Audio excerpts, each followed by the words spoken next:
So today we will start the endocrine pancreas, the fourth and the last lecture of endocrinology. Endocrine pancreas. What do you people know about endocrine pancreas और pancreas के बारे में आपको क्या पता है? सबसे पहली बात तो ये याद रखिएगा कि pancreas is a dual gland. Bhaskar, your mic is switched on. Okay, pancreas is a dual gland. It has two parts. Pancreas के दो parts हैं. आप लोगों को पता है, obviously पता है, वो कौन कौन से हैं? पहला तो है, the first is exocrine, and exocrine pancreas, which is related to digestion. इसके अंदर से बहुत सारे एंजाइम्स निकलते हैं. आप लोगों को अगर चंद एक का नाम याद हो, carboxy polypeptidase, trypsin, amylase, lipase, pancreatic lipase basically. ठीक है, तो ये सारे डाइजेस्टिव एंजाइम्स हैं. तो ये हमारे फोकस ऑफ इंटरेस्ट नहीं है आज. हमारा जो दूसरा पार्ट है, which is known as the endocrine pancreas, वो हमारा फोकस है आज, endocrine pancreas. So endocrine pancreas, it is made up of, हम इसी के ऊपर बात करेंगे. It is made up of isles of Langerhans. Collection of cells होती हैं जिन्हें हम आइल्स ऑफ लैंगरहैंस कहते हैं. आपको याद होगा,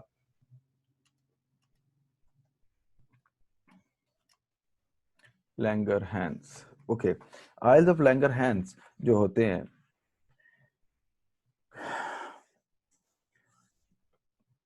इसके 3 types of cells होते हैं.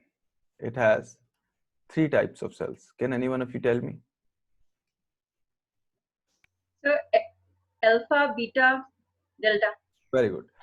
Alpha cells. Alpha cells कितने होते हैं? तकरीबन they are roughly 25%, and they secrete glucagon. The second one are beta cells. ये कितने होते हैं? Can anyone tell me? Beta cells, according to Guyton, they are roughly 60%, and they secrete insulin.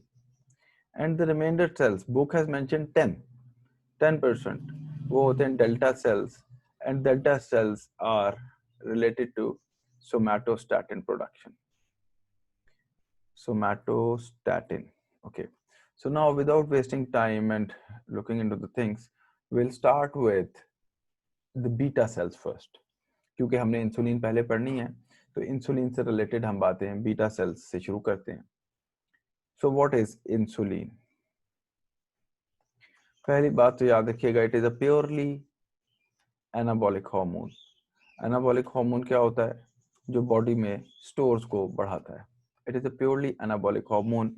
It has virtually no catabolic activity. And इसके अंदर एक बात लिखी गई है किताबों में, it is a hormone related to energy abundance. जब एक बंदे ने अपनी जरूरत से ज्यादा न्यूट्रिएंट्स कंज्यूम कर लिए हैं, तो उसकी बॉडी सारी चीजों को स्टोर करेगी, क्योंकि ये एनाबॉलिक है. और उस स्टोरेज के लिए जो हमारे पास हार्मोन सिक्रीट होगा वो इंसुलिन होगा. ठीक हो गया? So it is related to energy abundance. ठीक है बेटा, ये याद रखिएगा. हर चीज को स्टोर करा देती है. ग्लूकोज को भी स्टोर कराती है, प्रोटीन्स को भी स्टोर कराती है, फैट्स को भी स्टोर कराती है. अब इसके बारे में 2-3 बातें. It is a small protein. Obviously protein था, हमने पहले लेक्चर में देखा था कि insulin belong to the protein category, तो obviously it was synthesised in rough endoplasmic reticulum. लेकिन ये ऐसे सिक्रीट नहीं होता. सबसे पहले जो चीज होती है, जो बनती है, पहले the first thing to form is pre pro hormone. Pre pro insulin बनती है सबसे पहले, which is converted to pro insulin, and which is further converted to obviously insulin. याद रखिएगा, प्री प्रो और प्रो इंसुलिन की वर्चुअली कोई भी इंसुलिन लाइक एक्टिविटी नहीं होती. इंसुलिन हैज, अगला point, insulin has 2 polypeptide chains. 2 polypeptide chains, and the molecular weight is, can anyone tell me? Yes, can anyone tell me what is the molecular weight of insulin? Is 5808. 5808. Okay. Half-life of the blood, half-life of insulin is 5 minutes. 6 minutes. According to Guyton, it is 6 minutes.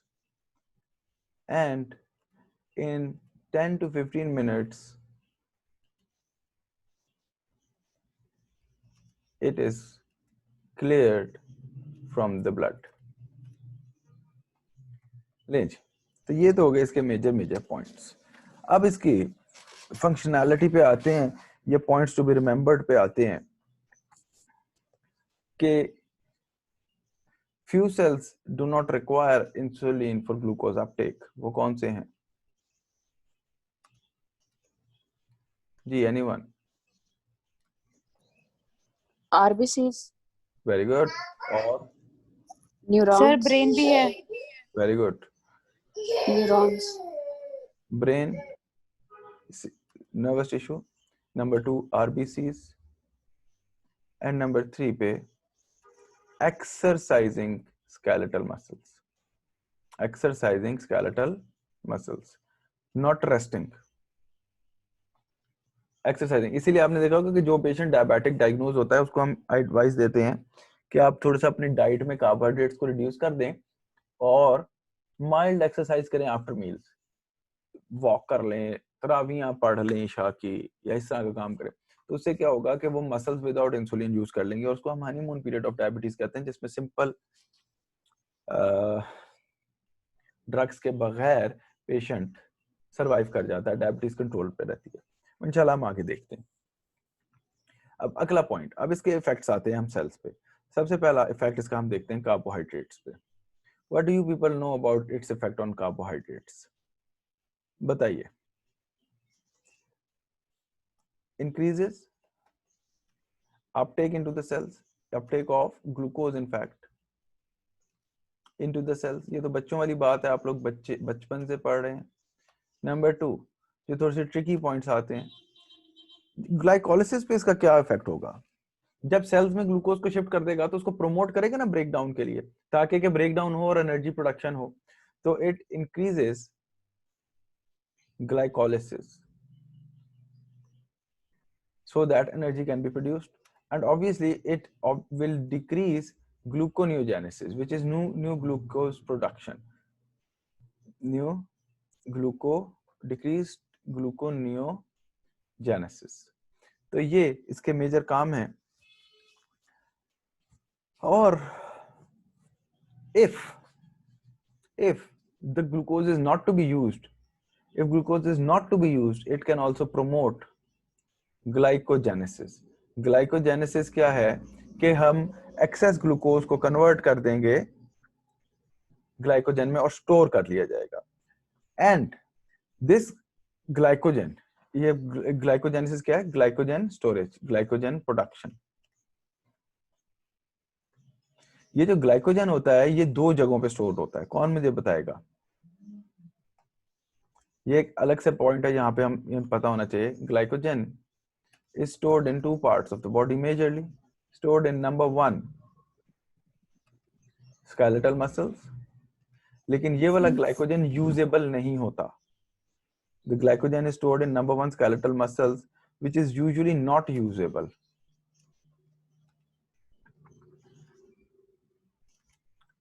होने को हो सकता है लेकिन बहुत first नहीं है. और दूसरा है लिवर ग्लाइकोजन. और जब ये लिवर ग्लाइकोजन में स्टोर कर लेगा, अब देखो बहुत सारे सेल्स ऐसे हैं हमारी बॉडी में जो कि सिर्फ और सिर्फ ग्लूकोज रिक्वायर करते हैं एनर्जी प्रोडक्शन के लिए. उनके भी कुछ नाम है, आप बता सकते हैं मुझे? चलें, इस पॉइंट को मैं आगे लेके चलता हूं.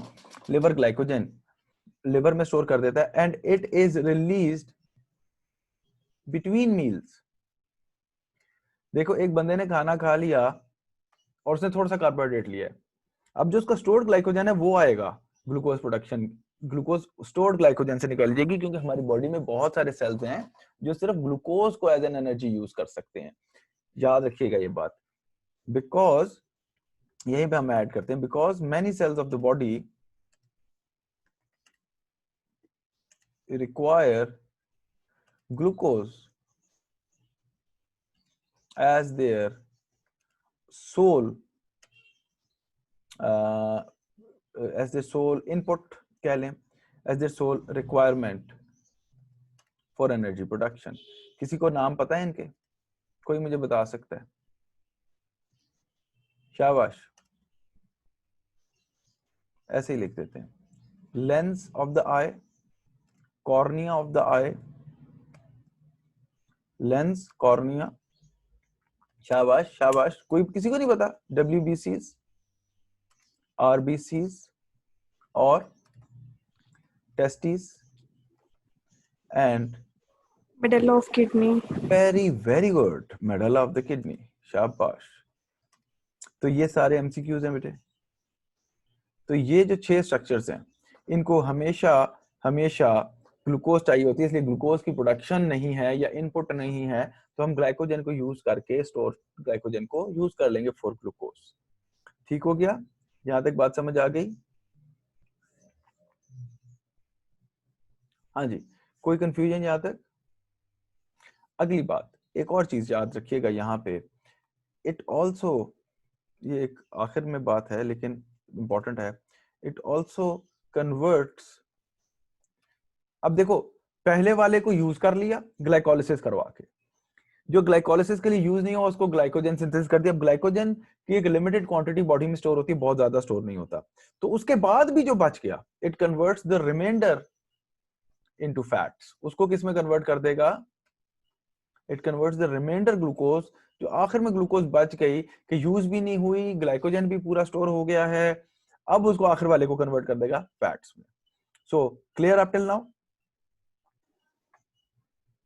Number 2, the second function. The second function is on fats. क्या करेंगे? इधर से पहला बात तो वही, synthesized from glucose, synthesized from glucose.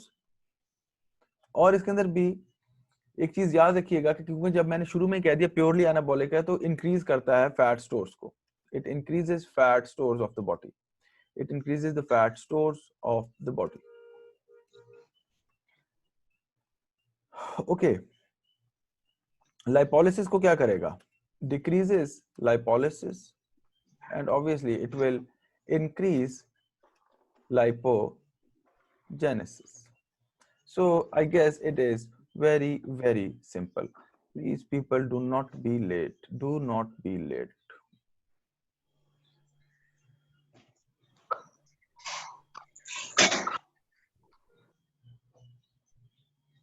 ठीक हो गया? तो ये हो गया इसके रोल्स हमारे फैट्स के ऊपर. Can anyone elaborate any other function? वो आ जाता है प्रोटीन्स पे. देखें, प्रोटीन्स पे इसका रोल आप लोगों ने वैसे पढ़ा हुआ है. प्रोटीन्स पे इसका रोल आप लोगों ने पढ़ा हुआ है, और वो कहां पे पढ़ा हुआ है? Insulin like growth factor. तो यहां पे जो पहली बात याद रखिएगा, it increases storage proteins, it increases protein storage, and definitely it works in collaboration with, synergistically with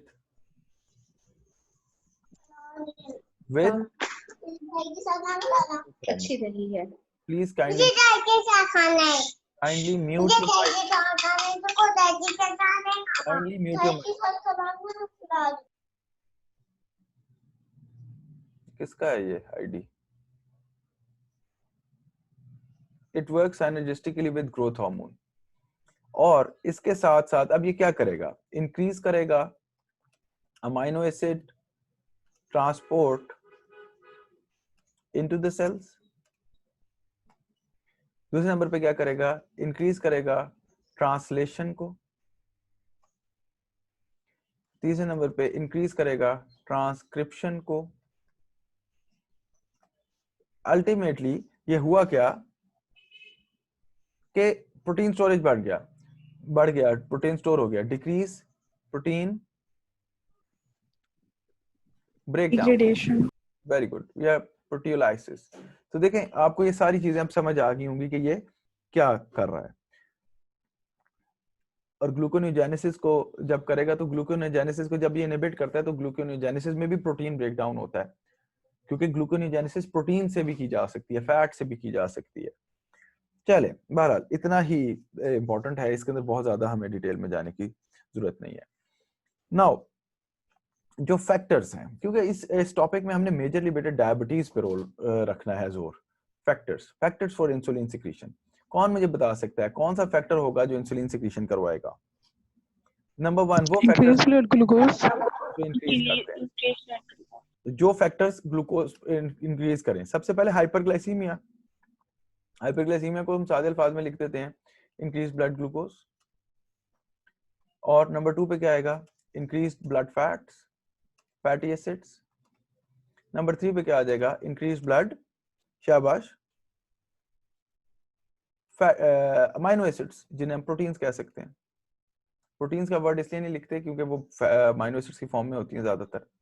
इसके अलावा ये तो हो गया आसान आसान बातें, कौन मुझे और बता सकता है थोड़ी सी मुश्किल बात? Glucagon.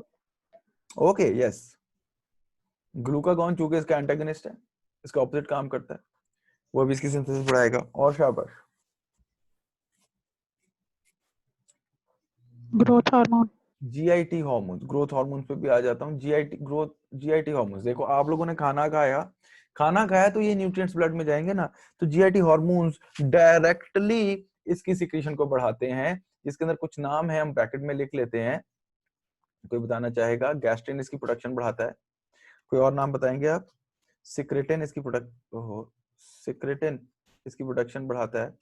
Cholecystokinin, the famous one, सीसीके, वो इसकी बढ़ाता है। जीआईपी, गैस्ट्रिन इनहिबिटरी पेप्टाइड, ये 3-4 हार्मोन्स हैं जो जीआईटी के इसकी प्रोडक्शन बढ़ाते हैं। सोमैटोस्टैटिन इनहिबिट करता है, वो तो खैर डेल्टा सेल्स का है। इसके अलावा ग्रोथ हार्मोन, चूंकि ग्रोथ हार्मोन भी इसके साइनर्जिस्टिकली काम करता है, दोनों मिलकर काम करते हैं, तो ग्रोथ हार्मोन भी इसको बढ़ाएगा। And remember one thing, the thing which is very very important, drugs. कुछ ड्रग्स हैं जो अब इंसुलिन प्रोडक्शन को प्रोमोट करती हैं, उसमें एक फेमस नाम है सल्फोनाइल यूरियास। कौन सा नाम है? ग्लिबोराइड वगैरह आप लोगों ने फार्मा में पढ़ा होगा। तो ड्रग्स, जिसके अंदर एक ड्रग जरूर याद रखनी है, सल्फोनाइल यूरियास, जो कि एंटी डायबिटिक ड्रग है, ओरल हाइपोग्लाइसेमिक ड्रग है। And last not the least, obesity and insulin resistance. देखें, और ये ही चीजें, देखो एक मिथ है कि जी ज्यादा मीठा खाने से शुगर हो जाती है। किसी हद तक ओबेसिटी और इंसुलिन रेजिस्टेंस से ये बात किसी हद तक सही महसूस होती है कि शायद वाकई होता ना हो, लेकिन कोई कंफर्म्ड एविडेंस नहीं है। ठीक है जी, अब ये हो गए फैक्टर्स जो इसकी सिंथेसिस को इंक्रीज करते हैं या प्रोडक्शन को इंक्रीज करते हैं। और वो कौन से फैक्टर्स हैं जो इसकी प्रोडक्शन को डिक्रीज करेंगे? Can any one of you tell me? Decrease blood glucose होना चाहिए, बाकी फैट्स और अमाइनो एसिड्स कोई खास रोल नहीं करते अगर डिक्रीज हो। फास्टिंग, जब एक बंदा फास्ट कर रहा है तो इंसुलिन प्रोडक्शन कम हो जाएगी ना, इसीलिए कहते हैं कि रोजा रखना डायबिटिक्स के लिए अच्छा है। और शाबाश, सिंपैथेटिक सप्लाई। ओ एक ऊपर मिस हो गया, वो भी ऐड करते हैं अभी, एक चीज मिस हो गई ऊपर, sympathetic supply. Sympathetic supply digestion को रोकती है। And yes, very good doctor lease, आपने बिल्कुल सही कहा। क्या बोला आपने? सोमैटोस्टैटिन। सोमैटोस्टैटिन डेल्टा सेल से प्रोड्यूस होने वाला है, जो कि भी इसको रोकता है। और यहाँ पे एक चीज ऐड कर लीजिएगा, parasympathetic system. Parasympathetic system rest and digest का सिस्टम है और ये स्टोरेज बढ़ाता है, तो ऑब्वियसली ये इंसुलिन प्रोडक्शन भी बढ़ाएगा। So now these are the factors which will cause insulin production. यहां तक या तो हम पहले ग्लूकागॉन और सोमैटोस्टैटिन कर लेते हैं, फिर एक ही दफा डायबिटीज और इसकी बीमारियों पे आएंगे, ठीक है ना? सो यहां तक इसको इधर रखें। अब हम चलते हैं अगले हार्मोन पे जिसका नाम है ग्लूकागॉन, और उसको इसी पेज पे कवर करते हैं सारा। Now the second one in red color which we will be starting, its name is glucagon. Produce कहां से होता है? शाबाश, अल्फा सेल से। आइल्स ऑफ लैंगरहैंस के अल्फा सेल से प्रोड्यूस होता है, और it is a large protein. इसके अंदर जो होता था वो 3485 था, इसका जो मॉलिक्यूलर वेट था, molecular weight is 3485, I still remember 3485, yes. और ग्लूकागॉन क्या करेगा, ये तकरीबन इंसुलिन के एंटी चलता है, लेकिन बहुत, जिसे कहते हैं ना कि हम एग्जैक्टली ऑपोजिट नहीं होता, कुछ काम ऑपोजिट हैं इसके, कुछ काम इसके ऑपोजिट नहीं है। अब पहला जो रोल है इसका हमने वो देखना है कार्बोहाइड्रेट्स पे।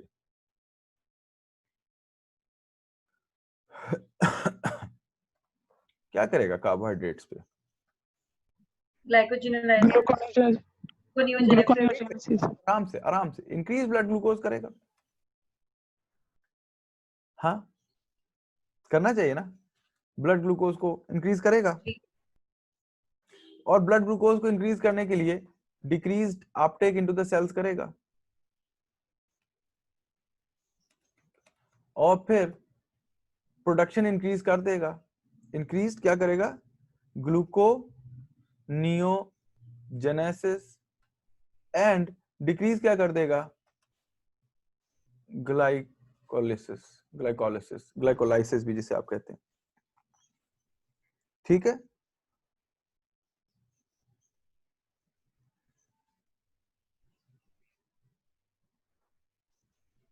ठीक हो गया।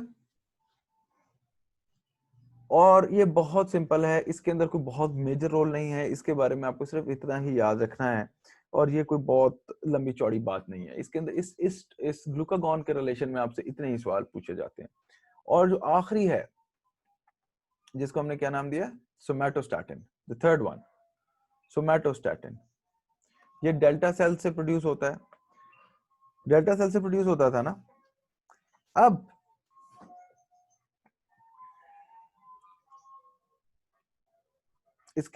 इसके मेजर फंक्शंस क्या हैं? शाबाश, कोई, मैं आप लोगों से पूछता हूं, what are its major function? बताइए, बोलिए।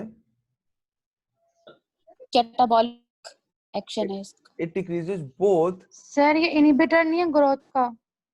इंसुलिन एंड सारी GI secretions का inhibit it decreases both insulin and glucagon. इसका मेजर फंक्शन है, इंसुलिन और ग्लूकागॉन को इनहिबिट करता है। नंबर 2, और resistance insulin की। Okay, it decreases GIT motility. इसका बहुत इंपॉर्टेंट रोल है, खसूसन 2-3 एरिया की, अपर GIT की, जिसके अंदर स्टमक, ड्यूडेनम, गॉल ब्लैडर ज्यादा फेमस है। कभी कभी GIT के फिस्टुलास का, एंटेरिक फिस्टुलास का नाम सुना है? किसी पेशेंट को फिस्टुला ट्रैक बन जाए ना, जिसके अंदर GIT की सिक्रीशन बढ़ रही हो, तो उसके अंदर सोमैटोस्टैटिन का एनालॉग देते हैं जिसे कहते हैं ऑक्ट्रियोटाइड। तो it is given to decrease the secretion and motility. तो अगला फंक्शन हम क्या लिखेंगे? इट डिक्रीजेस क्या? Secretions of the GIT। आपको पता है GIT की सिक्रीशंस कितनी है डेली की? GIT के अंदर जो secretion, saliva, pancreatic juice, acid, bile, ETC ये सारी सिक्रीशंस मिला के टोटल वैल्यू कितनी बनती है, किसी को पता है? Approximately 10 litres per day. 10 litres, बहुत बड़ी वैल्यू है ये। और आखिर में it also decreases absorption from the GIT. So basically ये एक इनहिबिटरी सॉर्ट ऑफ हार्मोन है जो कि बहुत सारे प्रोसेसेस को और कामों को सिर्फ रोक रहा है। ठीक है, तो ये सोमैटोस्टैटिन का मेजर रोल है। अब यहां तक तो बातें बहुत सिंपल, बहुत सिंपल। इधर यहाँ पे बल्कि एक चीज, एक स्टार डाल के लिख लें इसका क्लिनिकल, वो क्या है? Octreotide is a synthetic analog of somatostatin and given to decrease GIT secretions and motility. दिया जाता है ताकि कि फिस्टुला है तो वो रुके, बंद हो जाए। कोई ऐसा ट्यूमर है जो गैस्ट्रोइंटेस्टिनल स्ट्रोमल ट्यूमर्स हैं या ज़ोलिंगर एलिसन सिंड्रोम वगैरह है, इसके अंदर भी इसका एक लिमिटेड रोल जरूर मेंशन्ड है किताबों में। तो ये जीआईटी की सिक्रीशंस को रोकने के लिए दिया जा सकता है। अब ये इधर से बात अगले टॉपिक पे जाने से पहले, क्योंकि आगे हैं, जस्ट अ सेकंड, आगे है। अब हमने शुरू करनी है डायबिटीज और इसकी बीमारियां। तो अब इधर 1 मिनट ब्रेक लें और इसको देख लें। Now we start with the diseases of insulin. अब इसके अंदर डिजीजेस आपने वही बहुत फेमस टाइप 1 और टाइप 2 का नाम सुना होगा। What is type 1? Is it insulin dependent और is it insulin non dependent? कौन बताएगा मुझे? Insulin dependent. वेरी गुड, बच्चों वाला सवाल। So the first one is type 1 diabetes. इसको हम क्या कहते हैं? Insulin dependent diabetes mellitus, IDDM। और जो दूसरा है, दूसरे का नाम है type 2 diabetes mellitus, which is obviously non insulin dependent diabetes, NIDDM। Very good. अब जो मेजर फर्क लिखे हुए हैं इंसुलिन डिपेंडेंट में, अब देखिए मैं अब आपको एक मजे की बात बताऊं। गाइटन ने लिखा है type 1 diabetes less than 20 years of age में होती है। डेविडसन ने लिखा है less than 40 years of age में होती है। अब सिनेरियो में आ गया 30 इयर्स का पेशेंट, उसे डायबिटीज डायग्नोज हुई है। अब मुझे कैसे पता कि वो टाइप 1 है टाइप 2 है? फिर मैं उसके फीचर्स पे जाऊंगा, उसकी फर्दर बातों को देखूंगा, जो जिसकी तरफ इंक्लाइन होगा मैं उधर से आंसर पकड़ूंगा ना। This is the game of BCQ। तो इसके अंदर लेस देन एज कितनी होती है? 40 इयर्स। और टाइप 2 में कितनी होती है? More than 50 years. ये डेविडसन की वैल्यूज हैं, गाइटन की वैल्यूज नहीं है, ठीक है? क्योंकि मेडिसिन जब आप पढ़ेंगे तो आप मेडिसिन की स्टैंडर्ड टेक्स्ट बुक से, पैथोलॉजी की टेक्स्ट बुक से पढ़ेंगे। ड्यूरेशन ऑफ सिम्टम्स, कितने अरसे में डेवलप होते हैं और पता चल जाता है, डायग्नोसिस बनता है। Symptoms last for weeks, symptoms कुछ वीक्स के लिए चलते हैं और डायग्नोसिस बन जाता है, क्योंकि उसके बाद पेशेंट इतना इल हो जाता है कि उसको डायग्नोसिस बनवाना ही पड़ता है। अलबत्ता टाइप 2 का जो प्रोग्रेशन है वो स्लो एंड स्टेडी है, तो इसमें मंथ्स टू इयर्स टेक कि हमारे पास पेशेंट का डायग्नोसिस बने। क्योंकि काफी अरसे से मुझे जी प्यास ज्यादा लगती थी, काफी अरसे से वजन भी हल्का हल्का कम हो रहा था, और कई 25% of the people when come to the clinic for diabetes already have developed some complications. ये भी आपको पता है एक बात, कुछ में न्यूरोपैथीज हो चुकी होती हैं, कुछ में रेटिनोपैथी स्टार्ट हो रही होती है, किसी में नेफ्रोपैथी स्टार्ट हो रही होती है, वैस्कुलोपैथीज हो रही होती है, neuropathies being the more common one. Okay, body weight, किस वेट के पेशेंट में ये टाइप 1 होती है? जिसका लेस होता है, जिसका वेट लो वेट होता है। लो बॉडी वेट वालों के पेशेंट्स में टाइप 1 के चांसेस हैं, और ओबीस ओवरवेट पेशेंट्स में टाइप 2 के चांसेस ज्यादा हैं। Now the next thing, auto antibodies किस में होती हैं? पहले में, दूसरे में? पहले में ऑटो एंटीबॉडीज प्रेजेंट होती हैं, दूसरे में ऑटो एंटीबॉडीज ऑब्वियसली क्या होंगी? एब्सेंट होंगी। फिर अगली चीज, नो और डिक्रीज्ड इंसुलिन प्रोडक्शन। ठीक हो गया, क्योंकि ऑटो एंटीबॉडीज बन गई हैं जिन्होंने बीटा सेल्स को डैमेज कर दिया है। इसके अंदर नॉर्मल और इवन हाई इंसुलिन हो सकती है। रिसेप्टर सेंसिटिविटी इसमें नॉर्मल होगी। इसमें रिसेप्टर सेंसिटिविटी क्या होगी बताइए? डिक्रीज्ड, जिसे हम कहेंगे इंसुलिन रेजिस्टेंस। समझ आई ये बात आप लोगों को? There is uncommon family history. Family history usually इसमें पॉजिटिव नहीं होती, यूजुअली, क्योंकि ये फैमिलियल डिजीज नहीं है। इसमें फैमिली हिस्ट्री होती है, जिसके पेरेंट्स में है डायबिटीज उसके अंदर चांसेस है कि उसको भी होगी, फैमिली हिस्ट्री पॉजिटिव होगी इसमें। ठीक हो गया? इसके बाद auto immune diseases are common in these patient, जैसे हाशिमोटोज हो सकता है उसे, और कोई लैक्टोज इंटॉलरेंस हो सकती है उसे, ग्रेव्स डिजीज हो सकती है, SLE हो सकता है। जो ऑटो इम्यून डिजीजेस हैं वो इस पेशेंट में कॉमन है, क्योंकि ये भी ऑटो इम्यून है। जिस पेशेंट में एक ऑटो इम्यून डिजीज होती है उसमें चांसेस होते हैं अदर ऑटो इम्यून डिजीजेस भी हों।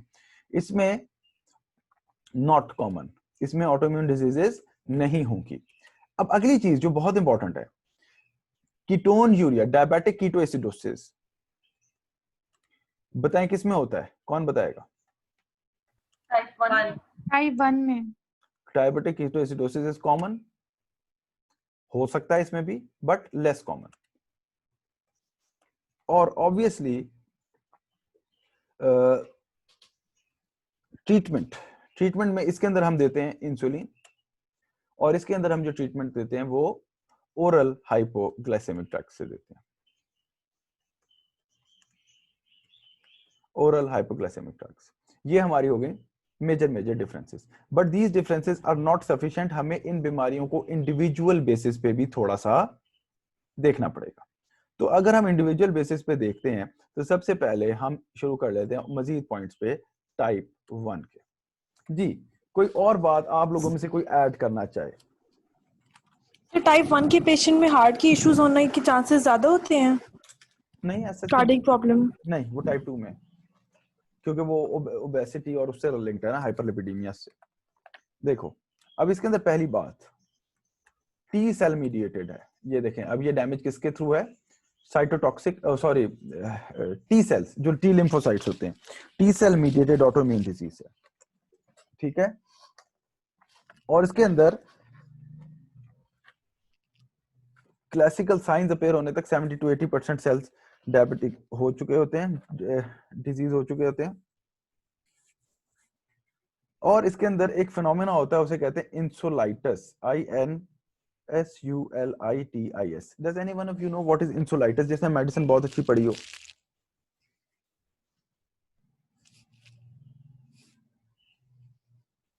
आइल्स ऑफ लैंगरहैंस, लिख लीजिएगा।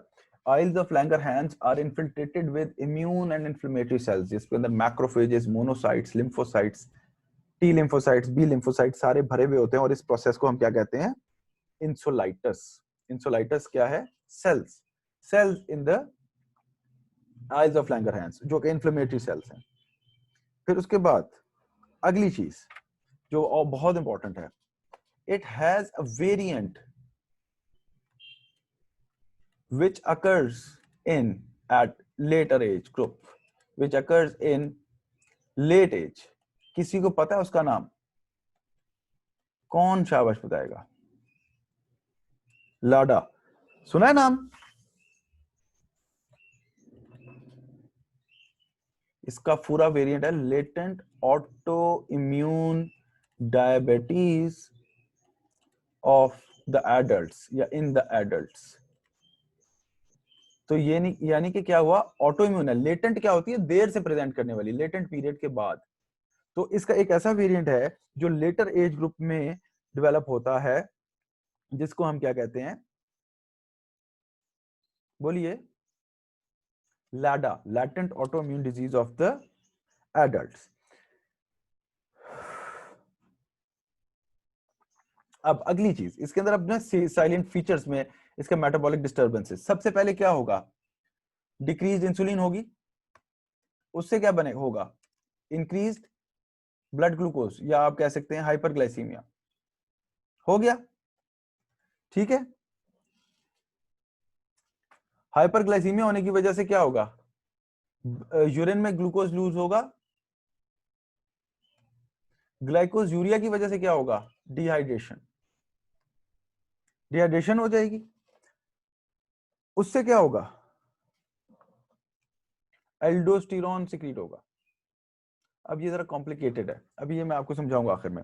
एल्डोस्टेरोन सिक्रीट हो जाएगा, जिसकी वजह से एल्डोस्टेरोन और कॉर्टिसोल स्ट्रेस हार्मोन्स हैं, और ग्लूकोज क्योंकि यूज नहीं हो रही, bodies metabolism will shift towards, बोले किसकी तरफ शिफ्ट हो जाएगा?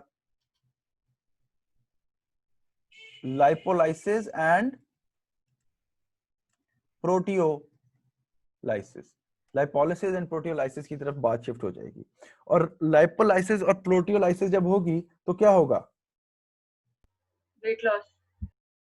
वेट लॉस तो हो गया, शाबाश, वेट लॉस होगा। साथ कीटोजेनेसिस होगी, कीटोन बॉडीज प्रोड्यूस होना शुरू हो जाएंगी।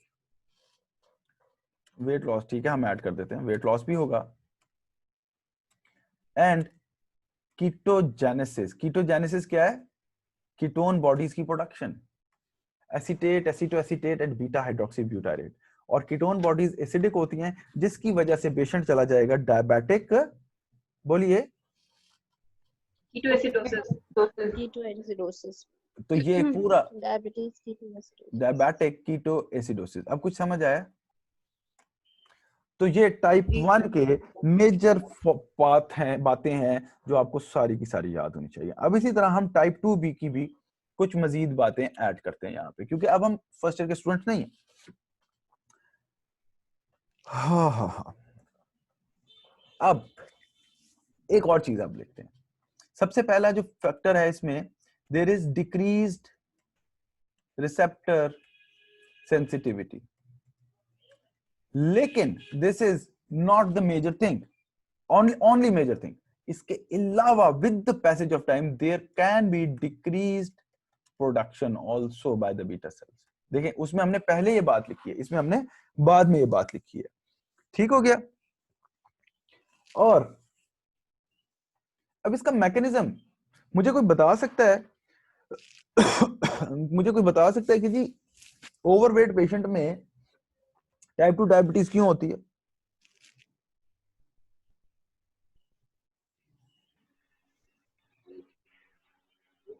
कोई बता सकता है? चलिए लिखते हैं जी। इन ओबीस पीपल क्या चीज एक्सेस में है? Glucose, fat is There fat and are glucose. fatty acids in excess. और फैट जो है वो स्टोर ज्यादा है बॉडी में स्टोर भी ज्यादा है, ब्लड में भी ज्यादा होंगे। ठीक है? और डिग्रेडेशन कम हो रही है। इसी की वजह से फ्री फैटी एसिड्स, FFAs कहते हैं। FFA का क्या मतलब है? Free fatty acids in the blood में ही होते हैं ये। इंक्रीज हो जाएंगे। और मोर, जब ये ज्यादा हो जाएंगे, दे क्या करते हैं ये? दे compete with glucose for energy production। Energy production के लिए ये ग्लूकोज से कंपीट करना शुरू कर देंगे, क्योंकि बॉडी में बहुत सारे फ्री फैटी एसिड्स हैं, और हर उस जगह पे जहां पे एनर्जी चाहिए होगी वहां पे fats as a fuel use होना शुरू हो जाएंगे। ठीक है? समझ आ गया? इसकी वजह से क्या होगा? N acquired insulin resistance will develop, क्योंकि अब सेल्स को आदत नहीं रहेगी इंसुलिन यूज करने के, थ्रू ग्लूकोज यूज करने की। Insulin resistance will develop and one day will come के रिसेप्टर्स उसके लिए बहुत ज्यादा क्या हो जाएंगे? Will become resistant to insulin.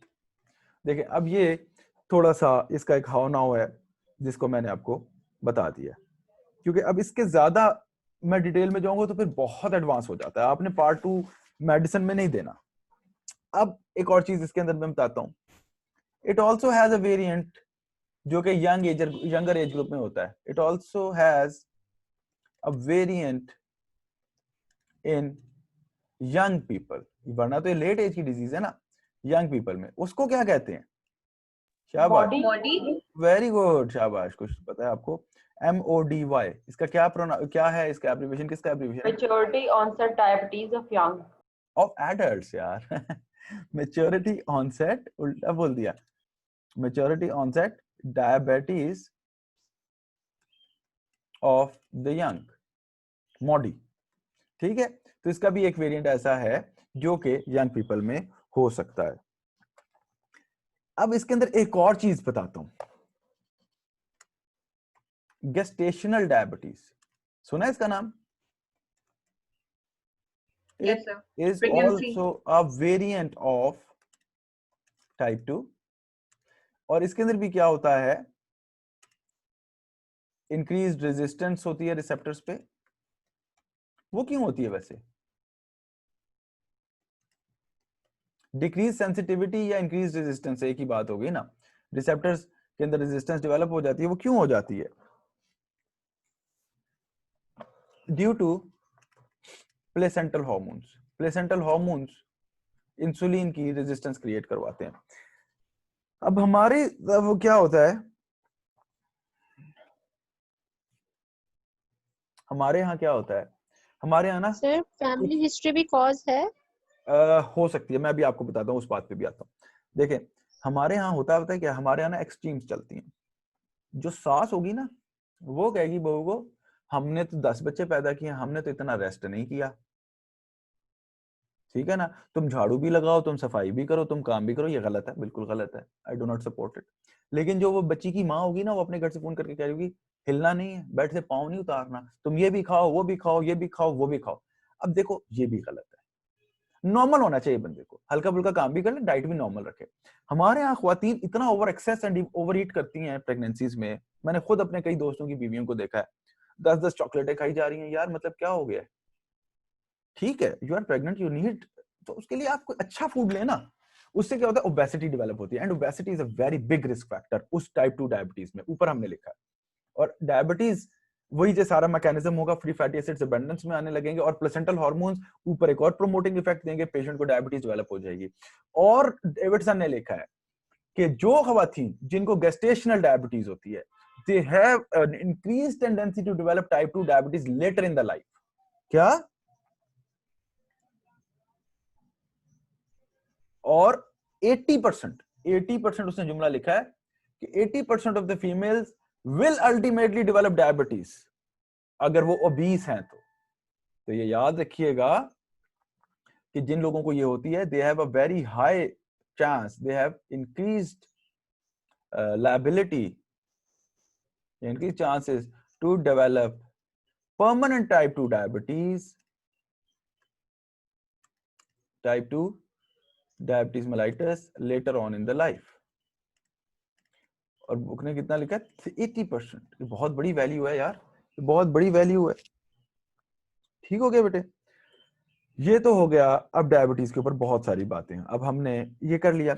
अब इसके बाद अब आ जाते हैं, अब हमारे पास एक पेशेंट आया है, उसके अंदर डायबिटीज का टाइप 1 है या टाइप 2 है, अब हम उस बहस में नहीं जा रहे। हमने उसको डायग्नोज कैसे करना है डायबिटीज में। सबसे पहले तो वो कुछ सिम्टम्स लेके आएगा। What is the difference between a symptom and a sign? कौन बताएगा? सिम्टम्स वो जो पेशेंट बताता है और साइन जो हम हाँ, जो हमें नजर आते सिम्टम्स हैं। वो जो पेशेंट बताता है, साइंस वो जो हम देखते हैं। शाबाश, वेरी गुड।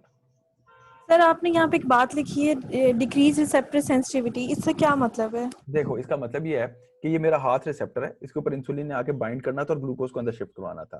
सिर्फ फॉर एग्जांपल ये मेरा हाथ रिसेप्टर था, इसके ऊपर इंसुलिन आके बाइंड करी थी और इसने अंदर से ग्लूकोज को गुजार देना था। अब इसके ऊपर रिसेप्टर पे इंसुलिन बाइंड कर रही है या काम नहीं कर पा रही, मतलब रिसेप्टर पे इंसुलिन बाइंड करती है, काम नहीं कर पाती, रिसेप्टर रेजिस्टेंट हो गया ना, जैसे ढीट हो जाना कि स्टिमुलस का इफेक्ट ना होना।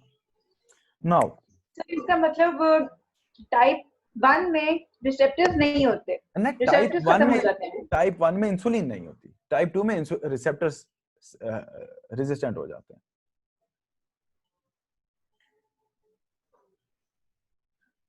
ठीक है जी, तो सबसे पहले सिम्टम्स, हमारे पास जो पेशेंट आता है वो आता है इंक्रीज्ड थर्स्ट के साथ, इंक्रीज्ड एपेटाइट के साथ, भूख ज्यादा लगती है, प्यास ज्यादा लगती है, पॉलीयूरिया होता है, यूरिन प्रोडक्शन ज्यादा होती है, वेट लॉस होता है। ये तो जनरल फीचर्स है ना, बहुत बहुत कॉमन। ठीक है, फिर उसके बाद lethargic, fatigue, lethargy, fatigue, tiredness, ये आएगा पेशेंट में आपके। वो क्यों आएगा कि जाहिर है ग्लूकोज नहीं अवेलेबल, एनर्जी प्रोडक्शन नहीं सही हो रही, इवन इनके अंदर नोजिया एंड हेडेक होता है। और पॉलीयूरिया लिखा नहीं मैंने, पॉलीयूरिया, पॉलीडिप्सिया, ये देखें ये इंक्रीज थर्स्ट जो है ना इसे कहते हैं पॉलीडिप्सिया, ज्यादा पानी पिएगा, पॉलीयूरिया, इंक्रीज यूरिन आउटपुट। फिर कॉम्प्लिकेशंस वाले साइंस भी आ सकते हैं, प्रोराइटस हो सकता है, even numbness and blood vision, ये सारी चीजें पेशेंट में लेट प्रेजेंटेशन में हो सकती हैं। तो ये तो हो जाएंगे हमारे पास इसके सिम्टम्स। ठीक है, अब आपने डायग्नोज कैसे करना है इस पेशेंट को, बताइए, कौन मुझे बताएगा? HbA1c ओके, या नॉर्मल ग्लूकोज लेवल। ओके, अच्छा ठीक है। HbA1c जरूर कराएंगे डॉक्टर वर्षमा, हम करवाएंगे, बिल्कुल करवाएंगे, लेकिन उससे भी पहले Fasting and Fasting random blood blood sugar. sugar. OGTT पहले सादा ब्लड ग्लूकोज तो चेक करें ना। अब देखो वही ब्लड ग्लूकोज में याद रखना, अगर तो ऑप्शंस में सारी चीजें नहीं है, सिर्फ रैंडम है, तो रैंडम एक्चुअली एक वेग वर्ड है। It is not random, it is post prandial, 2 hours post prandial, post meals जिसे कहते हैं। रैंडम की कोई डायग्नोस्टिक एबिलिटी ज्यादा नहीं है।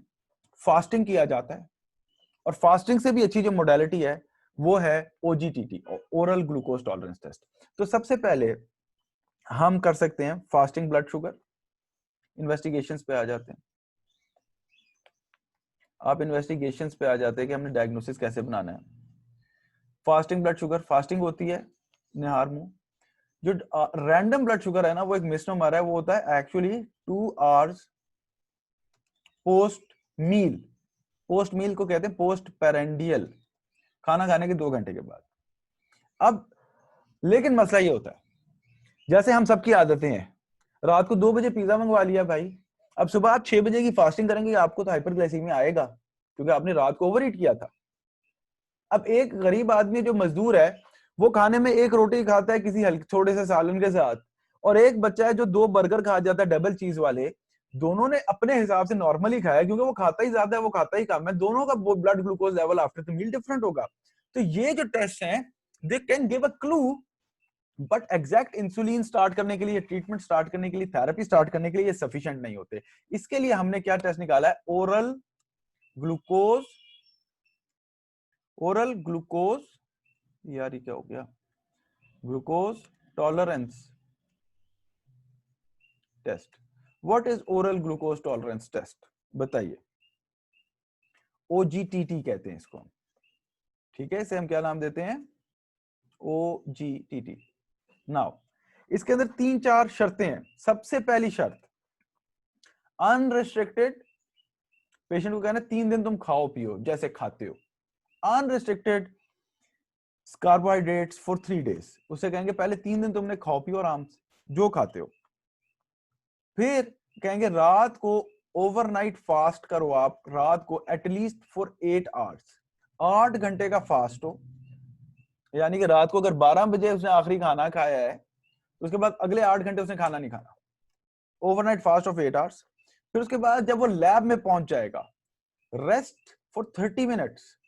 ये एग्जैक्टली वो वैल्यूज हैं जो मैं बता रहा हूं आपको, उसकी वाली कौन सी किताब है मेडिसिन की, डेविडसन वाली, rest for 30 minutes. And then इसके अंदर याद रखिएगा, there should be no smoking, no stress, no exercise. Stress क्यों डाली हमने, क्योंकि स्ट्रेस में स्ट्रेस हार्मोन प्रोड्यूस सीक्रेट हो गए, कैटेकोलामिन तो हॉस्पिटल में बैठे बैठे हो जाएगा। हाँ, तो उसको तो हाइपरग्लाइसीमिया हो जाएगा ना स्ट्रेस की वजह से, क्योंकि कॉर्टिसोल।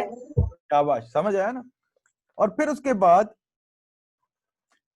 टेस्ट करेंगे, उसके बाद एक सैंपल लेंगे, सैंपल इज विथड्रॉन, और ये जो सैंपल होगा ये होगा फास्टिंग वाला सैंपल ऑफ इज विथड्रॉन, और ये क्या हमें बताएगा कि ये एग्जैक्ट फास्टिंग है।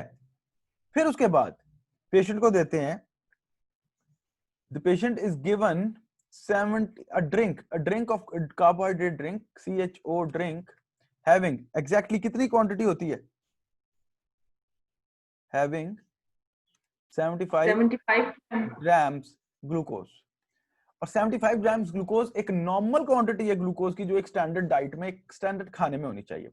उसके बाद पेशेंट को बिठाए रखेंगे, and then again another sample is taken, और ये सैंपल क्या बताएगा, 2 hours, sample is taken 2 hours, is taken after 2 hours, उस ड्रिंक के 2 घंटे के बाद। और ये हमें क्या बताएगा, वो जो दूसरी वैल्यू है 2 hours पोस्ट पेरेंडियल, जिसे हम सादे अल्फाज में रैंडम की वैल्यू कहते हैं। तो अब इसके बाद हमारे पास कुछ वैल्यूज आ जाएंगी। अब ये देखो, ये भी बुक टू बुक वेरी करता है, लेकिन मैं वही स्टैंडर्ड बताऊंगा जो स्टैंडर्ड टेक्स्ट बुक के मुताबिक। फास्टिंग की वैल्यूज पहले हम लिख लेते हैं, फास्टिंग की वैल्यूज, और आगे हम दे देते हैं 2 hours पोस्ट पेरेंडियल की वैल्यू। ठीक है, पोस्ट मील या पोस्ट डिनर, डिपेंडिंग कौन से वक्त का खाना है। लें जी, अब इधर मुझे कौन बताएगा, अ वेरी गुड स्टूडेंट जी, शाबाश। फास्टिंग की वैल्यू क्या नॉर्मल है क्या खराब है? 110 से लेके 125 क्या यूनिट है इसका, क्या यूनिट है जी इसका? Milligram per deciliter. Very good, mg पर डेसिलीटर इज नॉर्मल। इसके अंदर मिली मोल्स में वैल्यूज भी पूछ ली जाती हैं, कितनी इसकी मिली मोल्स की वैल्यूज आप याद रखिएगा, क्योंकि diabetes is single most important topic. 6.1 to 6.9 ये हमने रटे मार मार के याद की थी किसी जमाने में, अब याद हो गई है, अल्लाह का शुक्र है। मिलीमोल पर लीटर, ये इसके मिलीमोल की वैल्यूज है।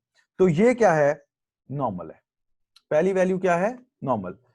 अगर यही चीज इसमें लेस देन 140 हो, लेस देन 140 mg पर डेसिलीटर, या मिलीमोल में इसकी वैल्यू बनती है बेटे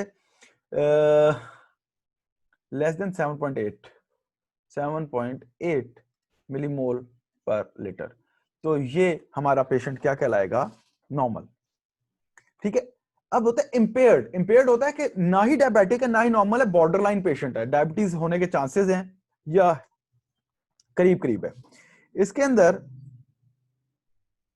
126 तकरीबन 126 की जो वैल्यू है वो लिखी जाती है mg पर डेसिलीटर में इंपेयर्ड। ठीक है, और इसके अंदर जो ये वैल्यू बनती है वो होती है 7 मिलीमोल पर लीटर, यानी कि ये बॉर्डर लाइन पेशेंट आ गया। ठीक, और इधर इधर इसकी थोड़ी सी रेंज है, इधर इसकी थोड़ी सी रेंज है 141 से लेके 119, बल्कि 141 से लेके 199, बल्कि वो जो है ना वो 139 होती है, इसको 140 करेंगे हम, सॉरी ये 140 से है, वो लेस देन 140 है, ये 140 से 199 क्या यूनिट है, mg पर मिलीग्राम पर डेसिलीटर। और इसके अंदर जो ये वैल्यू बनती है ये कितनी बननी चाहिए, 7.8 से लेके 7.8 मिलीमोल से लेके, किसी को पता है? खसूसन जो ब्रिटिश एग्जाम्स देंगे ना उनके अंदर वो वैल्यूज मिलीमोल में डालते हैं। अच्छा, अब यहां पे मोर देन और इक्वल टू 126 पे हमारी चलेगी कंफर्म डायबिटीज, 1 पर डेसिलीटर हमारे पास कंफर्म डायबिटीज हो गई। और इसके अंदर मिलीमोल्स की वैल्यूज क्या होंगी, शाबाश बताएं, मोर देन 7 मिलीमोल पर लीटर इज कंफर्म डायबिटीज, अगर फास्टिंग की वैल्यू के हिसाब से देखा जाए। और यहां पे मोर देन और इक्वल टू 200 और अबव mg पर डेसिलीटर है तो डायबिटीज है। और नीचे वाली वैल्यू कितनी होगी, 11.1 से ऊपर, 11.1। फिर ये आप किस चीज की वैल्यू बता रहे हैं, मैं पहली बताता हूं, नॉर्मल है फिर इम्पेयर्ड है? फिर कंफर्म डायबिटिक है। अभी मैं इसको हम हाईलाइट करेंगे, इसको हम लेबल करेंगे, डोंट वरी। अब डू नॉट यू वरी, जो सबस पेशेंट है ये ऑब्वियसली क्या है, ग्रीन कलर किसका होता है, पीस का, अमन का, जबरदस्त, ये पेशेंट हो गया नॉर्मल। फिर ऑरेंज कलर आया, ऑरेंज कलर कौन सा होता है, जरा थोड़ा सा खतरा आ रहा है, ऑरेंज कलर वाला आ गया इंपेयर्ड, जो नेक्स्ट है।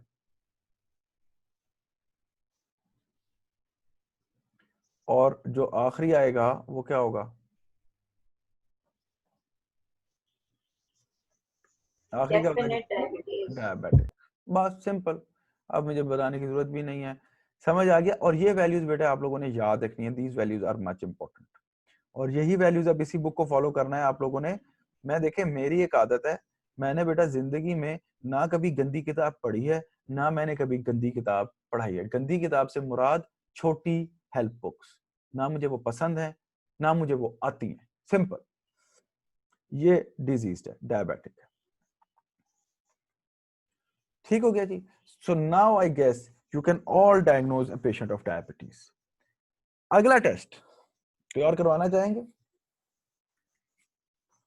Yes, HbA1c. ओके, HbA1c अब क्यों कराएंगे? सर शाबाश। क्योंकि इतने सारे सैंपल लेने से बेहतर है एक ही सैंपल ले लिया जाए। हिस्ट्री ऑफ ग्लूकोज देखो। देखो, HbA1c is glycated HbA1। Haemoglobin A की दो टाइप्स होती थी ब्लड में, A1 और A2। उसमें से A1c जो है वो ग्लाइसेटेड हीमोग्लोबिन है, और जितना ज्यादा अरसा पेशेंट डायबिटिक रहेगा उतनी ज्यादा HbA1c उसकी बॉडी में बढ़ती रहेगी, और ये 3 मंथ्स टू 6 मंथ्स का इंडेक्स देता है। और HbA1c की जो नॉर्मल वैल्यू होती है वो कितना होती है? 6.5 टू 7.5 तक कुछ किताबें इसको रेकमेंड करती हैं कि ठीक है। तो यहीं पे हम एक लिख लेते हैं, हम पेशेंट का HbA1c छोटा आता है ना नीचे, HbA1c करवाएंगे, और HbA1c should be normally between, वैसे जो लेटेस्ट टेक्स्ट है ना वो इसको और लिमिट कर रहा है, वो कहता है 6.5 से ऊपर नहीं होना चाहिए, लेकिन अभी तक कुछ किताबों में लिखा हुआ है जो मेडिसिन की हैं 6.5 टू 7.5% तक होना चाहिए, इससे ज्यादा नहीं होना चाहिए। इट इज ग्लाइसेटेड, जो फ्री कार्बोहाइड्रेट्स होते हैं ना ब्लड में, वो इसके साथ बाइंड कर जाते हैं, किसके साथ? हीमोग्लोबिन के साथ। अब हीमोग्लोबिन किस सेल में होता है बताएं, बोलिए, मैं लिख भी रहा हूं, मैं सुन भी रहा हूं। RBC में आरबीसीज में। आरबीसीज का लाइफ स्पैन क्या है? 120 days 120 days. 120 days. तो हाँ, 120 days is how many months? 3 2 months. months. और यार 3 जान months. दो, 4 months होते हैं 120 days, हद हो गया। 4. तो 3 to 6 ये बेसिकली एज ऑफ जो है ना आरबीसी की वजह से इसका ड्यूरेशन है, कि जो आरबीसी खत्म हो जाएगा फिर वो हीमोग्लोबिन भी लूज हो जाएगी ना। Glycated haemoglobin is retained in the blood more if the patient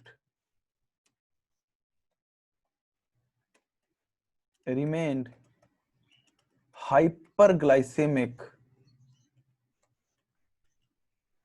in the last 120 days ideally, या last 3 to 6 months तक एवरेज दे सकते हैं। ठीक हो गया, नॉर्मल 6.5% से 7.5% है। तो ये ग्लाइसेटेड हीमोग्लोबिन बेटा HbA1c is not an acute diagnostic test, it is a prolong diagnostic test पिछली हिस्ट्री के लिए, कि पिछले अरसे में इसकी डायबिटीज कैसे रही। अब हमें इंपेयर्ड आ रहा है एक बंदा, ऑरेंज वाले कॉलम में फॉल कर रहा है, अब हमें शक है कि इसको सिम्टम्स तो हैं, डायबिटीज है या नहीं, हम HbA1c करवा लें, उससे हमें कंफर्मेशन मिल जाएगी। ठीक हो गया सर आने वाले 3 to 6 months का बताते हैं पिछले? पिछले पिछले पिछले पिछले पिछले ओके पिछले। Now we will continue a small topic जिसका नाम है diabetic ketoacidosis. I will just tell you here, मैं उसमें लिखूंगा कुछ नहीं क्योंकि उसमें बहुत कुछ लिखने की जरूरत नहीं है। Diabetic ketoacidosis क्या होता है, क्यों होता है, और उसके फीचर्स क्या हैं, और उसकी मैनेजमेंट मोटी मोटी मेजर आउटलाइंस आपको पता होनी चाहिए। Number 1, symptoms. The symptoms of diabetic ketoacidosis. Please write. I will dictate, you can write. पहले तो वही वाले हैं जो डायबिटीज वाले होते हैं, polydipsia, polyuria, weight loss, weakness, fatigue, nausea, vomiting, ये तो वही हैं जो डायबिटीज वाले हैं। Polyuria, polydipsia, weight loss, weakness, nausea, vomiting, blurred vision, plus दो एक फीचर्स ऐसे हैं जो थोड़े से डिफरेंट होते हैं, एक दो एब्डोमिनल पेन होता है इसमें, पेशेंट को एब्डोमिनल पेन होगा, लेग क्रैम्प्स होंगे, एंड इवन अगर पेशेंट सिवियर कंडीशन में आए तो पेशेंट में बी ड्राउजी से लेके कोमाटोज तक। क्योंकि देखो एसिडोसिस, याद रखिएगा, एसिडोसिस सीएनएस की एक्टिविटी को क्या करती है, बोलिए, आपको पता है, सप्रेस करती है। एसिडोसिस में 7.2 pH अगर हो जाए तो पेशेंट तकरीबन कंप्लीट कोमा में चला जाता है। तो जैसे जैसे एसिडोसिस बढ़ती जाएगी, पेशेंट का कॉन्शियस लेवल, ओरिएंटेशन, उसकी अवेयरनेस और अलर्टनेस वो सारी कम होती जाएगी, ड्रॉजी से लेके कोमे तक जा सकता है। फिर ये तो हो गए उसके सिम्टम्स। साइंस आपने क्या क्या देखने, कोल्ड एक्सट्रीमिटीज होंगी, हाथ पांव ठंडे होंगे उसके, डिहाइड्रेटेड होगा, कोल्ड एक्सट्रीमिटीज होगी, और शॉक लाइक सी कंडीशन में होगा पेशेंट, हाइपोटेंसिव होगा। हार्ट ब्लड प्रेशर गिरा हुआ होगा और टैकीकार्डिक होगा, कंपनसेटरी टैकीकार्डिया होगा। Hypotension, tachycardia, dehydration, cold extremities. अब ये देखो ये सारे फीचर्स शॉक वाले हैं। फिर हाइपोथर्मिया होगा, पेशेंट का बॉडी टेम्परेचर डिक्रीज होगा। Now the most important things, जिधर से आपको क्लू मिलेगा, इसके अंदर कुछ स्मॉल ब्रीदिंग होती है, KUSSMAUL, KUSSMAUL, कुछ स्मॉल ब्रीदिंग। कोई मुझे बता सकता है व्हाट इज कुछ स्मॉल ब्रीदिंग? शाबाश। shallow breathing Rapid short inspiration and expiration. लेबर्ड deeper breathing rate होता है, लेबर्ड वेंटिलेशन होती है, जो कि हाइपर वेंटिलेशन कर रहा होता है पेशेंट, क्योंकि मेटाबॉलिक एसिडोसिस में जा रहा है ना, तो लंग ओवर फंक्शन करेंगे, ठीक है। हाइपर वेंटिलेशन होती है पेशेंट को, रैपिड ब्रीदिंग होती है और लेबर्ड होती है। प्लस पेशेंट की स्मेल से, उसकी ब्रेथ में से एक फ्रूटी स्मेल आएगी, जो कि एसीटोन की वजह से होती है, जो कि एक कीटो एसिड, उसमें से कीटो एसिड है जो एक प्रोड्यूस हो रहा होता है। एसीटोन की वजह से फ्रूटी स्मेल कह लें या स्मेल ऑफ एसीटोन आती है। तो ये आपके पेशेंट के साइंस एंड सिम्टम्स होंगे। हिस्ट्री होगी उसकी टाइप 1 डायबिटीज की, वैसे टाइप 2 डायबिटिक भी जा सकता है, इसमें कोई हर्ज नहीं है, लेकिन मोस्ट कॉमनली टाइप 1 से जाते हैं। अब इसकी मैनेजमेंट में मेजर पॉइंट्स क्या हैं? शाबाश, कोई बता सकता है? फ्लूइड्स करेक्ट करें, फ्लूइड्स देंगे, साथ में इंसुलिन देंगे और बेसिकली पोटेशियम करेक्ट करें। वेरी गुड, बेसिकली शाबाश, वेरी गुड। गलत कंसेप्ट पहले बताता हूं, फिर सही कंसेप्ट बताता हूं। गलत कंसेप्ट क्या है? हमने अपने ड्यूरेशन ऑफ प्रैक्टिस में, जिंदगी में देखा है बहुत दफा, कुछ लोग जिन्हें कंसेप्ट नहीं होता ना डायबिटिक कीटोएसिडोसिस का, वो क्या करते हैं, इंसुलिन देके ब्लड ग्लूकोज लेवल नॉर्मल कर देते हैं और कीटोन्स भी आहिस्ता आहिस्ता नॉर्मल हो जाते हैं। एक्चुअली हमने शुगर लेवल वापस कम नहीं करना होता, हमने फ्लूइड्स रिप्लेस करने होते हैं, क्योंकि उसमें कीटोन्स जमा हो चुके हैं। तो फ्लूइड रिप्लेसमेंट है एक्चुअल गेम। फ्लूइड रिप्लेसमेंट में आपने नॉर्मल सलाइन देना है। क्या देना है? Normal saline. इसमें हाइपोकैलीमिया होता है, आपने पोटेशियम देना है, और कंटिन्यूअस इन्फ्यूजन में शॉर्ट एक्टिंग इंसुलिन देनी है, जो कि हाइपरग्लाइसीमिया को कंट्रोल करे। अचानक से नहीं देनी, बहुत बड़ा बोलस ऑफ इंसुलिन नहीं देना, आहिस्ता आहिस्ता करके इन्फ्यूजन में देते हैं शॉर्ट एक्टिंग इंसुलिन, पोटेशियम, क्योंकि हाइपोकैलीमिया हो गया, साथ normal saline to replace the body fluids. And अगर इन्फेक्शंस वगैरह, क्योंकि इन्फेक्शंस प्रोमोट करते हैं, प्रोवोक करते हैं डायबिटिक कीटोएसिडोसिस को, तो अगर इन्फेक्शंस है आप ब्रॉड स्पेक्ट्रम एंटीबायोटिक दे सकते हैं। और एक और बात मैं आपको बता दूं, इसके डायग्नोसिस में आप लोगों ने अपनी हाउस जॉबों में देखा होगा, कीटोएसिडोसिस के लिए आप कैसे डायग्नोसिस करते थे? सर ब्लड, वैसे इसका ब्लड कीटोन्स इसका टेस्ट है, वैसे हम यूरिनरी कीटोन्स कराते हैं हॉस्पिटल में। एक्सेलेंट। एबीजीज कराएंगे सर। ओके ओके ओके, चले, शाबाश, आप लोगों के दोनों के जवाब ठीक है। सबसे पहले तो मैं ब्लड ग्लूकोज करा लूंगा, ठीक है, यूरिनरी ग्लूकोज करा लूंगा। एबीजीज डी रेंज होंगी, पेशेंट के अंदर एसिडोटिक मेटाबॉलिक एसिडोसिस वाली पिक्चर होगी, ठीक हो गया, वह भी हमने मान लिया। कंफर्मेशन के लिए हम blood ketones are investigation of choice, लेकिन हमारे यहाँ यूरिनरी कीटोन्स किए जाते हैं। यूरिनरी कीटोन्स कई दफा फॉल्स नेगेटिव आ जाते हैं, लेकिन ब्लड कीटोन्स पॉजिटिव होते हैं। तो याद रखिएगा कि urinary ketones can give a false result, so best diagnostic test confirmation के लिए वो हमारा ब्लड कीटोन्स है। Remember this thing, remember this thing, ठीक हो गया। और इतनी ही आउटलाइंस आपको याद होनी चाहिए। अब अगर हम इस टॉपिक को यहां पे क्लोज कर दें, तो हम अब अगली चीज पे आते हैं, वो है हाइपोग्लाइसीमिया, जो कि यूजुअली एक क्लिनिकल एंटिटी है, जो कि कुछ पेशेंट्स में हो सकता है। Hypoglycaemia, what is hypoglycaemia? इसकी भी एक डेफिनेशन है, ऐसे नहीं है verbal level less than 90। No no no no, less than 60, no, करीबो लेस देन 63, 63, सॉरी 78 भी गलत है। लेस देन 63 मिलीग्राम पर डेसिलीटर, लेस देन 63 मिलीग्राम पर डेसिलीटर, और लेस देन 3.5 मिलीमोल पर litre, less than sir repeat कर दें। लेस देन 63 मिलीग्राम पर डेसिलीटर और लेस देन 3.45 मिलीमोल पर लीटर। ठीक है, इसके अंदर जो मेजर कॉज होती हैं या तो ओरल हाइपोग्लाइसेमिक ड्रग्स होती हैं, अल्कोहल होता है, ब्रेस्ट फीडिंग डायबिटिक मदर होती है, स्वेयर अनएक्सपेक्टेड एक्सरसाइज हो सकती है। एक पेशेंट जिसने इंसुलिन की डोज लगा ली और खाना खाना भूल गया या किसी वजह से खा नहीं सका या देर होगी तो हाइपोग्लाइसीमिया में चला जाएगा। या फिर इंसुलिनोमा हो सकता है, क्योंकि ट्यूमर हो सकता है जो कि इंसुलिन प्रोड्यूस कर रहा है। इसके फीचर्स क्या होंगे हाइपोग्लाइसीमिया के? शाबाश। Sweating, sweating, blackouts, confusion, and cold extremities. Decrease intellect, बिल्कुल वेग हो जाएगा, ड्राउजी होगा, आंखों के आगे अंधेरा आएगा, चक्कर आएंगे, पसीने आएंगे। ठीक है, तो ये सारे फीचर्स होंगे और हिस्ट्री होगी। अब यहाँ पे ना एक सिनेरियो आता है हमारे यहाँ, in our part of the country, how do most of the people commit a suicide? कैसे करते हैं खुदकुशी?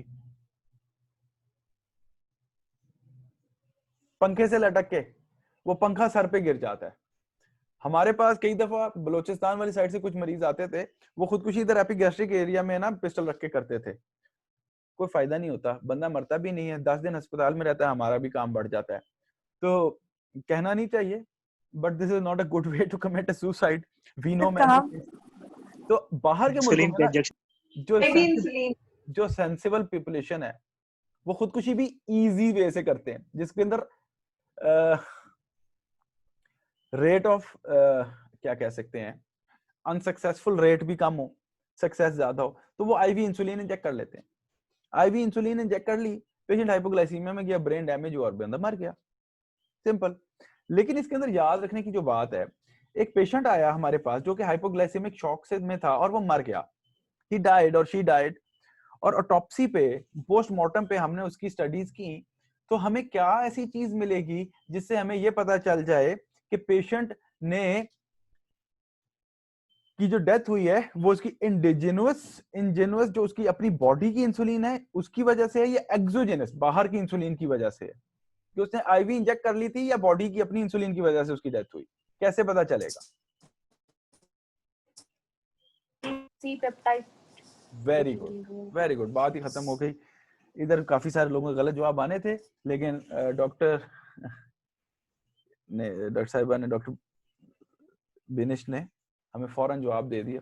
चले, जो पेशेंट होगा ना जिसकी एंडोजेनस सिक्रीशन ऑफ इंसुलिन होगी, उसके अंदर इंसुलिन लेवल हाई होगा ब्लड में, ग्लूकोज लेवल कम होगा, साथ जब प्रो इंसुलिन कन्वर्ट होती है ना इंसुलिन में, तो एक सी पेप्टाइड या सी प्रोटीन एक नॉन फंक्शनल पार्ट है जो सेपरेट हो जाता है।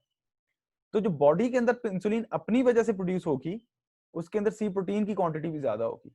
लेकिन जो एक्सोजेनस इंसुलिन होती है, जो इंजेक्शन से कोई ले सकता है, उसके अंदर इंसुलिन तो ज्यादा होगी, हाइपोग्लाइसीमिया भी होगा, लेकिन उस बंदे के ब्लड में जिसने टीका लगा के खुदकुशी की है, उसके ब्लड में सी पेप्टाइड या सी प्रोटीन की क्वांटिटी बताइए क्या होगी? कम होगी, नहीं होगी, बल्कि यूं समझें कि नहीं होगी। ठीक है, so this is the diagnostic point. बाकी आई गेस इसके अंदर और कोई चीजें नहीं है। मोटी मोटी सी एक और बात याद रख लें कि डायबिटीज के बाद जो कॉम्प्लिकेशंस होती हैं वो कौन कौन सी होती हैं, और उसके अंदर हम मेजर पॉइंट्स में आपको बताता जाता हूं, 2-2 4-4। सबसे पहले आ जाए डायबिटिक रेटिनोपैथी पे। Diabetic retinopathy, one of the most common causes of blindness in adults. One of the most common causes of blindness in adults. इसमें होता क्या है? There are retinal hemorrhages and microaneurysms. Hemorrhages, microaneurysms and exudates in the retina. और ऑफ्थेल्मोस्कोपी पे एक typical finding है जिसे कहते हैं कॉटन वुल स्पॉट्स। जो आप लोगों ने पढ़ा हुआ है। कॉटन वुल स्पॉट्स इसमें नजर आते हैं, एक्सुडेट्स होते हैं, माइक्रो एनोरिज्म्स होते हैं, रेटिनल हेमरेजेस होते हैं। ठीक हो गया, इतनी ही बात याद रखिएगा। उसके बाद एक और चीज याद रखिएगा, आई में development of cataracts is more severe in diabetics because of sorbitol। किसकी वजह से? sorbitol से, जो कि ग्लूकोज अल्कोहल है। ब्लड में ग्लूकोज ज्यादा होने की वजह से बंदे के अंदर सॉर्बिटॉल की क्वांटिटी भी बढ़ जाती है और वो सॉर्बिटॉल लेंस के अंदर अक्युमुलेट हो जाता है, जिससे कैटरैक्ट हो जाता है, जिसे हम सफेद मोतिया का नाम देते हैं। ठीक है, अगली जो चीज है वो है डायबिटिक नेफ्रोपैथी। डायबिटिक नेफ्रोपैथी के अंदर एक पॉइंट लिखा हुआ है बुक्स ने कि 20 साल की उम्र में 20% टाइप 1 के पेशेंट्स को डायबिटिक नेफ्रोपैथी हो चुकी होती है। और इसकी नेफ्रोपैथी में याद रखिएगा, इसके अंदर हाई इंक्रीज्ड प्रोटीन लॉस होता है, micro albumin urea. Micro albumin urea, micro albumin urea होने से पेशेंट किस सिंड्रोम में जाएगा? नेफ्रिटिक में या नेफ्रोटिक में? कौन अच्छा बच्चा मुझे बताएगा?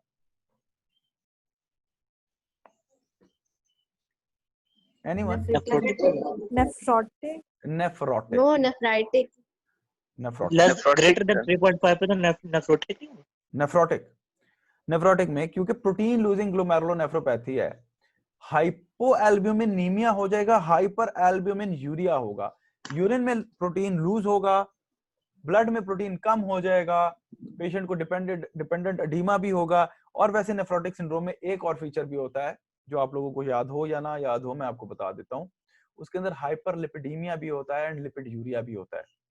तो इसके अंदर से 2-3 फीचर्स आ जाएंगे जिसकी वजह से हम कहेंगे कि पेशेंट नेफ्रोटिक की तरफ ज्यादा जाता है। और नेफ्रोटिक सिंड्रोम की majorly this is one of the biggest causes diabetic nephropathy. इसीलिए पेशेंट अल्टीमेटली अनट्रीटेड पेशेंट जिसका 60 to 70% नेफ्रॉन्स डैमेज हो जाएंगे तो उसको रीनल रिप्लेसमेंट थेरेपी पे जाना पड़ेगा। और रीनल रिप्लेसमेंट थेरेपी हम किस चीज को बोलते हैं? जिसके अंदर डायलिसिस या किडनी ट्रांसप्लांट की ऑप्शन आपको मिलती है, क्या आपको किडनीज रिप्लेस ही करनी है उसकी। ठीक हो गया, तो ये मोटी मोटी बातें जो आप याद रखिएगा। इसके बाद जो तीसरी मेजर कॉम्प्लिकेशन है वो है न्यूरोपैथीज। न्यूरोपैथी में एक चीज याद रखिएगा कि आइडियली इसको हमें पहले भी बोल देना चाहिए तो कोई हर्ज नहीं है, क्योंकि it is one of the earliest complication and commonest complication. इसीलिए आप डायबिटिक पेशेंट से सुनेंगे कि मेरे हाथ, मेरे पांव, खसूसन पैर नीचे से जलते हैं या नीचे कुछ फील नहीं होता। इसीलिए डायबिटिक फुट भी हो जाता है न्यूरोपैथी की वजह से, प्रेशर डिपेंडेंट एरियाज पे। फिर इसकी बहुत लंबी डिटेल्स हैं, मैं I am a surgeon, I can tell you a lot about it, लेकिन अगेन फिर वही बात है, मैं उसकी तरफ जाना नहीं चाहता। जितनी बात आपको पता होनी चाहिए वो आपको पता हो। इसके अंदर पॉलीन्यूरोपैथीज होती हैं। पहले सेंसरी सिस्टम इन्वॉल्व होता है, मोटर सिस्टम इन्वॉल्व नहीं होता।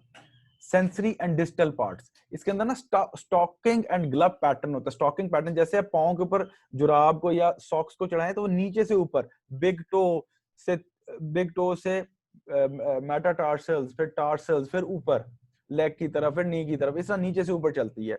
क्योंकि जो नर्व जितनी पैराफ्री पे होगी उतनी पतली होती है, जो नर्व जितनी पतली होगी उतना ज्यादा उसके अंदर डैमेज होने का चांस होता है। और इसके अंदर मेजरली एक्सोन डीजनरेट हो जाते हैं, myelinated as well as unmyelinated. तो क्या हमने बात की कि स्टॉकिंग पैटर्न की होती है, पैराफ्री पे होती है, प्रोग्रेसिव होती है, मेजरली सेंसरी होती है। और एक और बात क्या मैंने बोली, axons become degenerated, Schwann cells thick हो जाते हैं, और even patchy and segmental sort of neuro demyelination भी हो जाती है। प्लस रिमेंबर वन थिंग, ये सिर्फ और सिर्फ सोमैटिक नर्व्स को इन्वॉल्व नहीं करती। Diabetic neuropathies can involve the autonomic nerves as well. और अगर ऑटोनॉमिक नर्व्स को इन्वॉल्व करेगी तो ऑटोनॉमिक नर्व्स को इन्वॉल्व करने से विसरास के ऊपर पैरासिम्पैथेटिक सिंपैथेटिक सप्लाई भी डैमेज हो जाएगी। ठीक हो गया, याद रहेगी बात, इतना ही याद रखिएगा। और वैस्कुलोपैथीज भी होती हैं। तो एक चीज मैं यहाँ पे आपको बता दूं, जो डायबिटिक अल्सर होता है वो डॉर्सम ऑफ द फुट पे भी हो सकता है ऊपर की तरफ, और सोल ऑफ द फुट की तरफ भी हो सकता है नीचे की तरफ। जो सोल ऑफ द फुट पे अल्सर्स होते हैं, जो पांव के नीचे की तरफ होते हैं, वो अमूमन न्यूरोपैथिक होते हैं, जो पाँव के ऊपर डॉर्सम ऑफ द फुट पे अल्सर्स होते हैं वो यूजुअली वैस्कुलोपैथिक अल्सर्स होते हैं. This is a point of MCQs जो कि अक्सर सीनियर्स अगर इस साल इस एग्जाम में ना भी पूछें तो आगे आने वाली जिंदगी में आपसे कोई लाजमी पूछेगा. और हम भी अपने जूनियर से पूछते हैं और जब वो जवाब नहीं देते तो हमें भी एक अंदर से अच्छी खामखा की खुशी सी होती है कि चलो इनको नहीं पता. Now we'll Sir, just a second. I'll come towards the questions. We'll finish it here first.